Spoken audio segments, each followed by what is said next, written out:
Hi, I'm Heather Victoria and welcome back to my crime and policing channel. In today's session we're going further down the search powers investigations. So I know we've done section 1 and section 17 of PACE. Today we're looking at section 32 and section 18 of PACE.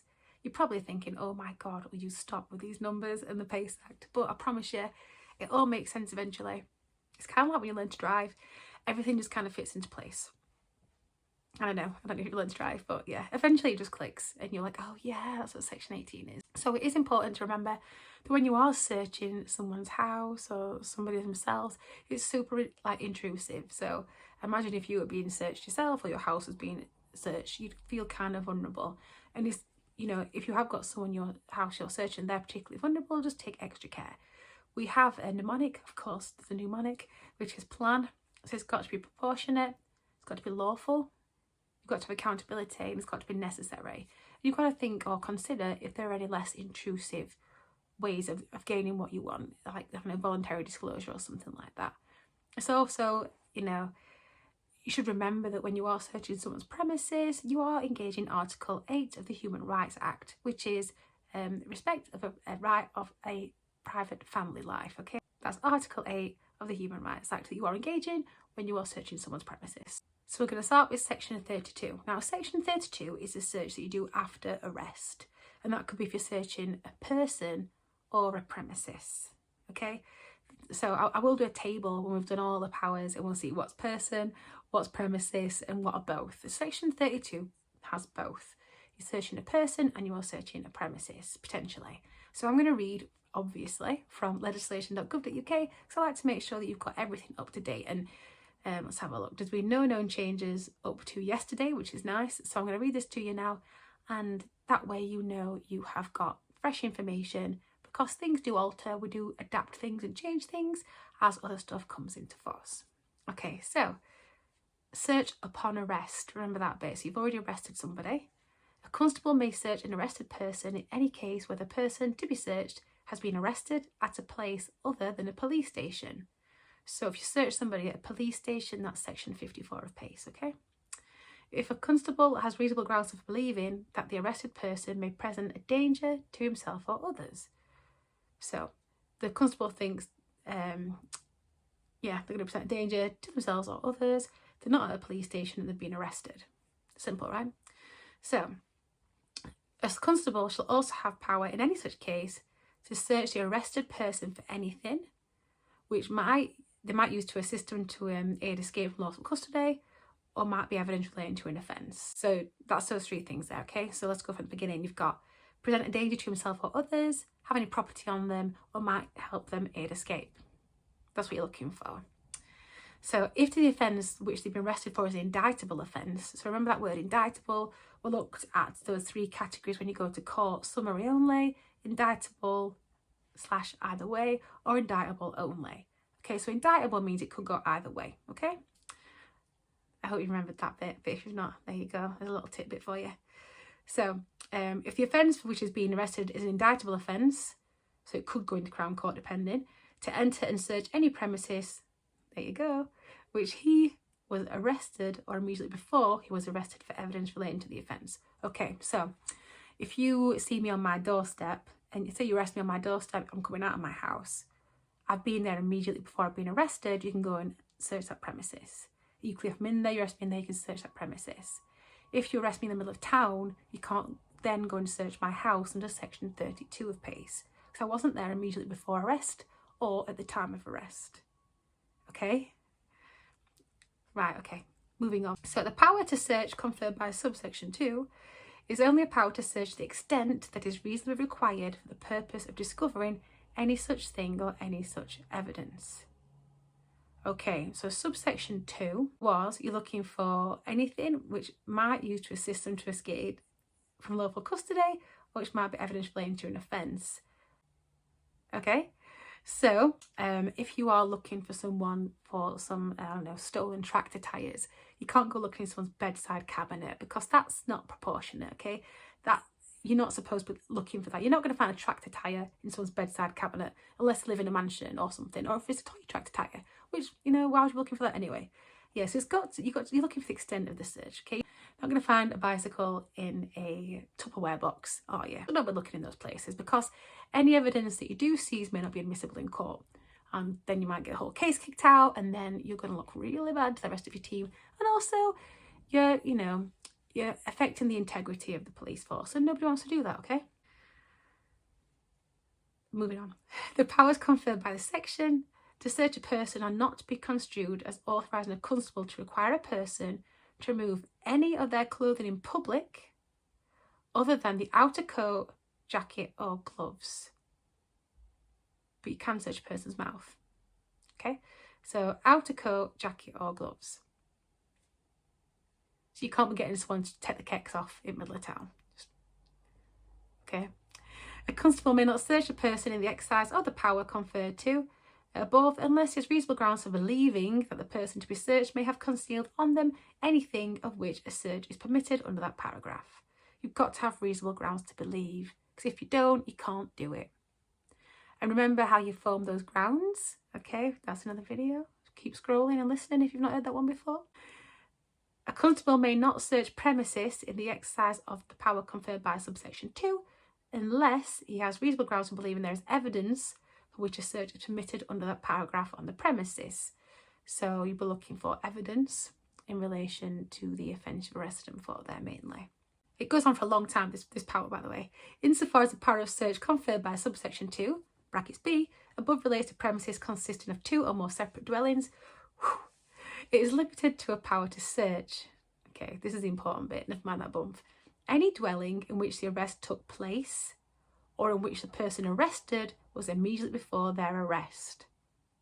Remember that bit. And any parts of the premises where the occupier or any such dwelling uses in common with the occupiers of any other dwellings comprised in the premises. So stairwells, communal areas, things like that. A constable searching a person in the exercise of the power conferred by subsection 1 may seize and retain anything they find if they have reasonable grounds for believing that the person searched might use it to cause physical injury to themselves or any other person. A constable searching a person in the exercise of the power conferred by subsection 2A, may seize and retain anything he finds to help them escape from lawful custody or evidence in relation to that offence. And you seize those under section 19 of PACE. So let's just break that down into like simple terms, section 32. So you can search a person or a place, okay? A premises. You're searching a person after you've arrested them, after arrest, okay? A person after arrest, we'll do person first. You're looking for 3 kind of areas. You've got to have reasonable grounds to believe they've got something on them that could harm themselves or you. It's evidence of an offence, or it might aid their escape from lawful custody. That's what you're saying to that person. You can't ask them to remove anything other than their outer coat, jacket and gloves. Premises, okay? When you're searching a premises, you've arrested somebody on an indictable offence. That could be either way or indictable only. So remember those kind of offences, category of offences. So your either way offences and your indictable only offences are kind of the more, indictable only are the more serious crimes, okay, like robbery, murder, kidnap, those things. And then your indictable either way offences could be many things determined by the severity of the crime, okay? So if it's criminal damage, if it's minor, it's not so bad, but if it exceeds a certain amount of money, you've done so much damage, it can cost a lot to repair, you're more likely to go into the Crown Court. So that's where it goes, your either way offences. Okay, so when you're looking at property then, you've arrested them on an indictable offence. The property you search, you must be searching if they've been arrested there or they were there immediately before the time of arrest. That's the only time you can search that property under section 32 of PACE. And your search is only valid to the extent of the object or items you are searching for. Like I mentioned, you can't be searching for a stolen bike in someone's knicker drawer because that's not proportionate. And then you are committing an offence, and also your integrity sucks, okay? Let's just be a bit more respectful. As I mentioned before, you are engaging in Article 8 of the Human Rights Act, which is, I don't know why I'm saying it like you can actually answer me because, you know, you're on the other side of a computer, which is the respect to right for a private and family life, okay? And you engage in that act every time you search someone's premises. Hope that makes sense. Okay, moving on. We're going to look at section 18 of PACE now as well. And I have this up here on legislation.gov.uk. I should get sponsored by these people, just saying. Okay, look like anyone's ever going to watch this from legislation.gov.uk. Oh yeah, share it, right? If you're watching this now, please share it on Twitter or something and tag legislation.gov.uk and ask them, to give me a shout out or something. Or Blackstone's policing books, because I pimp you out so much, you guys owe me some money. So we're looking at section 18 of PACE. So remember section 32, we're looking at a person or a premises. Section 18 is just premises. Okay, so you're searching a premises. Again, it's after arrest. Okay, premises after arrest. So I'm going to read this straight from legislation.gov.uk for you now. Subject to the following provisions of this section, a constable may enter and search any premises occupied or controlled by a person who is under arrest for an indictable offence. What does that mean? Occupied or controlled? Well, legislation.gov.uk, let's make that a bit clearer, shall we? Yeah, what does that mean? Occupied or controlled? In fact, we'll talk about premises as well, because premises gets brought up a lot in these search powers, and that's under section 23 of PACE. And I'm just going to read it straight off for you now, which is, in this act, premises includes any place, in particular, God, I've read this so many times, includes any vehicle, vessel, aircraft or hovercraft. I know a lot of you have got hovercrafts, okay? Any offshore installation. I know you all work on oil rigs.